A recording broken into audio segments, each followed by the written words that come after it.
You may have seen this sword in a previous video of mine. This is my wakizashi, which I assume to be from the late Muromachi era.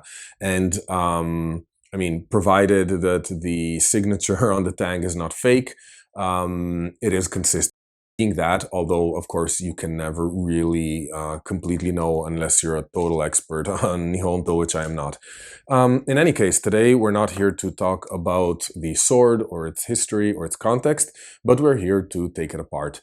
I know there are quite a few videos already online showing the disassembly of Nihonto, but I thought since I have one, I might as well add my take to it as well. So I hope you enjoy, and let's get to disassembling this wakizashi. So I'll attempt the disassembly of this wakizashi from the usual perspective, so kind of a point of view perspective. I've seen a lot of videos that do it kind of looking frontwise to the person disassembling the sword, but why not switch things up a little bit?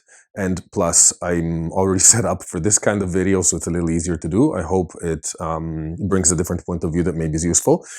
Let's maybe look quickly at a couple of the elements of the sword, at least the ones that we are going to be looking at today. So we won't focus so much on the parts of the blade and like all the different elements that make up the blade, but we're going to look a little bit at the fittings actually. So we have the scabbard, it's called saya.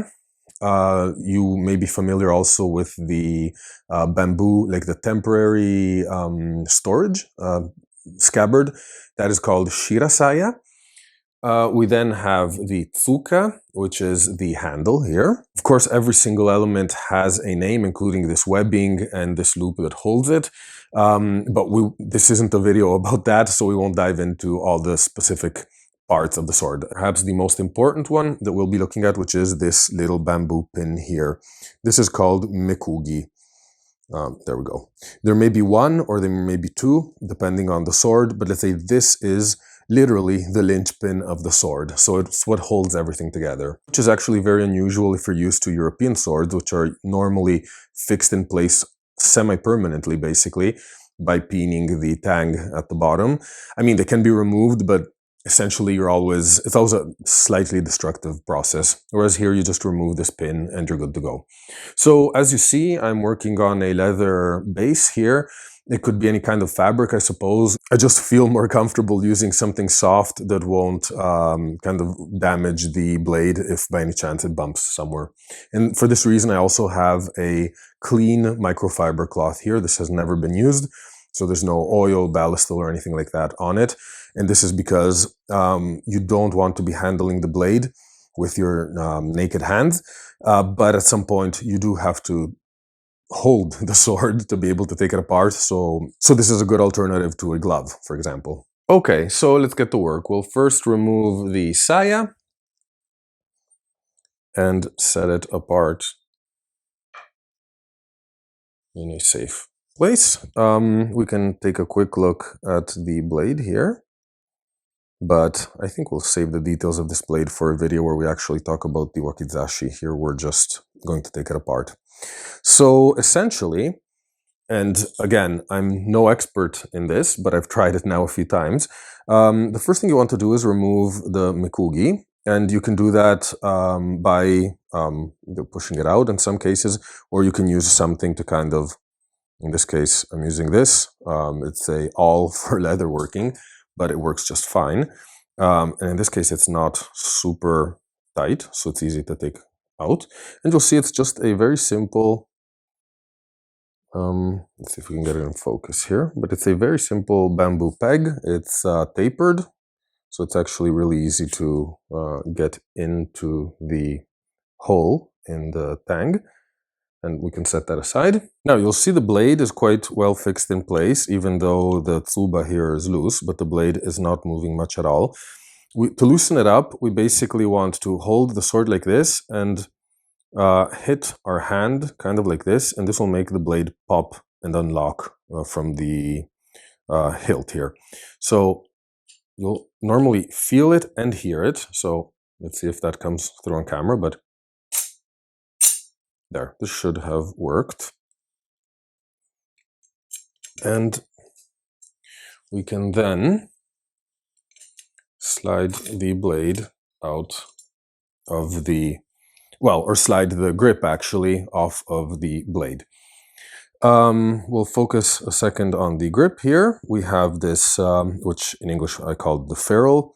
This one comes off fairly easily. So you'll see in this case, a lot of the parts I've seen, at least on this sword, aren't perfectly symmetrical. So it's actually quite easy to put them back in place. Well, this obviously because the slot here is asymmetrical, so it's really easy. You can't kind of mess it up, which is very good. We'll set this aside. We won't unwrap this or take this apart. I just want to show you quickly the details here. This actually comes off. I'm not sure if, I think this is bone.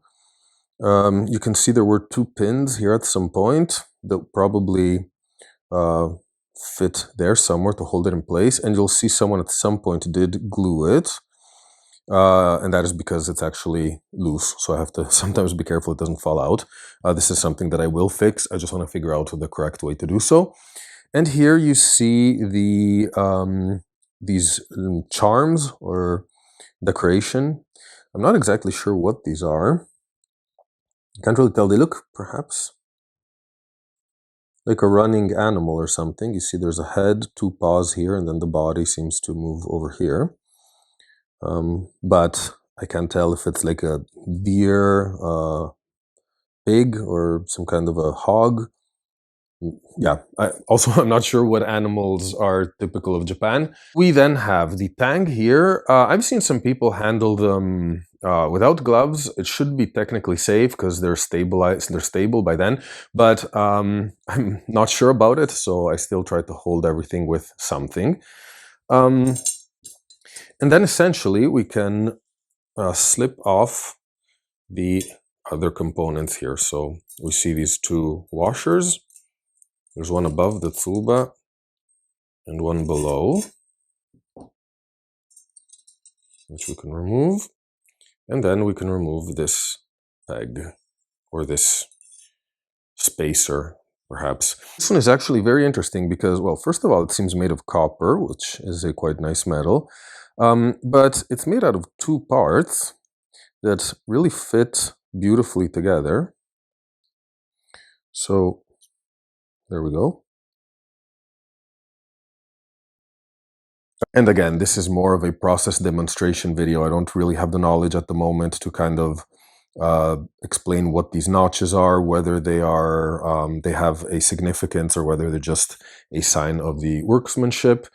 However, these recombine really easily together. Well, except when I'm trying to film, then they don't. So, but there we go. You'll see the tsuba here. This is, as far as I know, I did mention the wakizashi is quite old, so it's either late Muromachi or perhaps Shinto, still around the 1600 mark. The tsuba is cast iron and is probably later. I've seen a few of these, so this was kind of a mass-produced, well, or if not mass-produced, at least it's not a one-of-a-kind piece. It does have, though, some kind of signature and some kind of inscription. I think we should probably look at it this way. So if anyone is able to read kanji, this would be really cool, because maybe you can let me know what's written here. It does seem to be 2 different things written here. I don't recognize the same ideograms. So, but it's quite nice. You have a wave here. Yeah, there are 2, well, both sides have waves, and then they have this kind of textured surface here. We can then look at these washers. Again, these 2 are different, you'll see. Both of them, you'll have one roughly worked face here, and then one more polished face here. One of them even seems to have some writing or something engraved on it there. So there's this, which I don't know if it's actually a symbol or not, or what it may mean, if anything, but it's there. So again, if anyone has that kind of expertise, I would be very happy to hear. Then we have the blade. So what's interesting about the blade is the signature. So many Japanese swords have a signature. including this one. Now, the issue of the signatures for another video, of course, many of these are non-authentic, but that doesn't necessarily mean they're modern forgeries. There was a lot of copying the signatures of really important bladesmiths, even in their own time. There are a lot of accounts of people doing that. So whether the signature is authentic or not, I honestly don't have the expertise to judge that.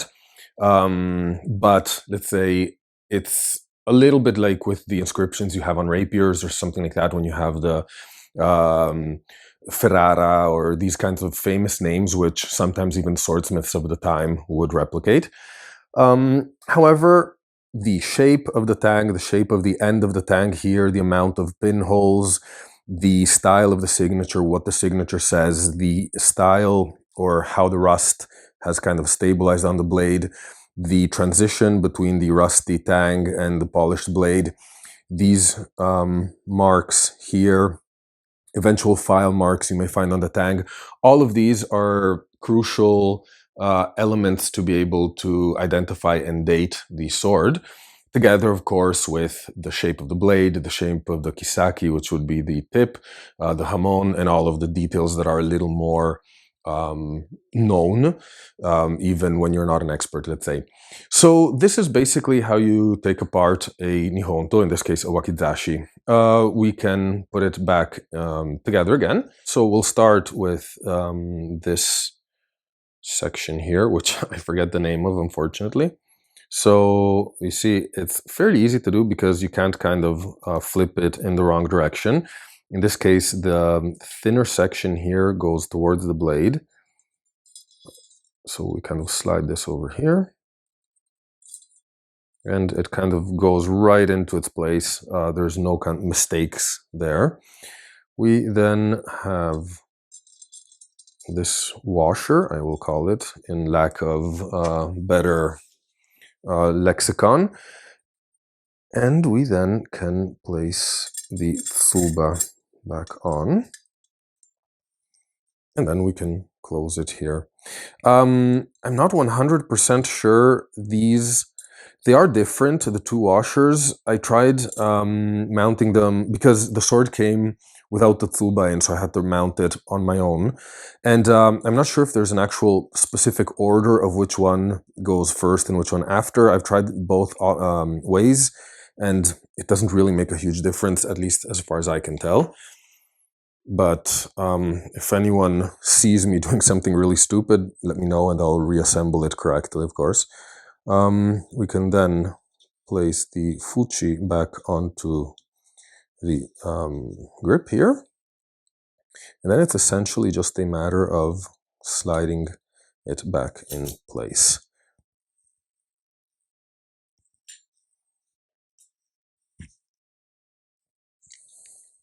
However, sliding it will not do the trick completely. As you can see, we see the tang here protruding in the hole and the mekugi would not fit.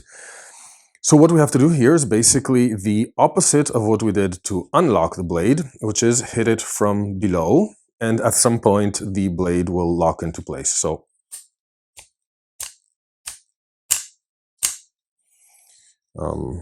probably once would be enough. Let's try again. And we can now see the blade is a little more properly set.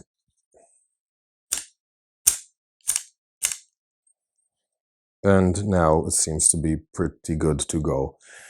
We can then place the mekugi in place.